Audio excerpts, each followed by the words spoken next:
Magandang araw po sa inyong lahat. Kami po ay taos-pusong nagpapasalamat sa inyong tiwala at pakikiisa.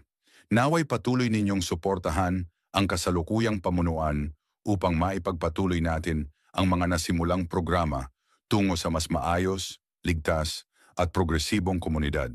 Vote Straight para sa tuloy-tuloy na serbisyo, malasakit at pagkakaisa. Isang taos-pusong pasasalamat po ang aming handog sa inyong lahat sa pagtitiwala na inyong ipinagkaloob sa amin sa loob ng isang taon.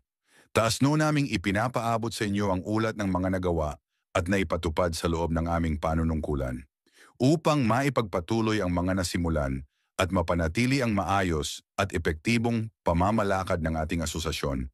Muling hinihiling ang inyong buong suporta at pagtitiwala sa kasalukuyang mga leader. Paul Doroteo, sa kanyang malawak na karanasan sa pamumuno at matibay na direksyon na nakatuon sa tunay na pangangailangan ng ating komunidad.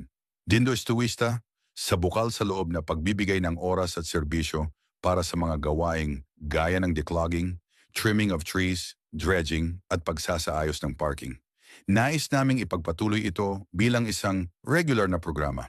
Doc Alagos, sa kanyang inisyatibo sa mga community welfare programs gaya ng free massage para sa mga senior citizens, free haircuts para sa kalalakihan, mga events para sa mga bata at nakatatanda, at sports tournaments tulad ng basketball, chess at darts, pati na rin ang suporta sa mga youth sports activities.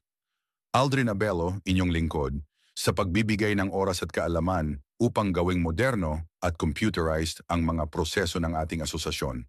Sa pamamagitan ng malawak na karanasan sa pagpapatupad ng mga sistemang teknolohikal at computerization ng iba't ibang organisasyon, alinsunod sa mga alituntunin ng pamahalaan, patuloy naming isusulong ang makabago at episyenteng serbisyo para sa lahat. Jeff Yan, sa kanyang mahalagang ambag sa pag-install ng CCTVs at solar lights sa paligid ng community at sa kanyang suporta sa mga repair at maintenance na pangangailangan ng ating komunidad. Maraming salamat po sa inyong tiwala at suporta. Muli po naming hinihiling Vote Straight upang maipagpatuloy ang mga nasimulan nating proyekto para sa mas ligtas, organisado at maunlad na WORSE. Mabuhay po tayong lahat. Mabuhay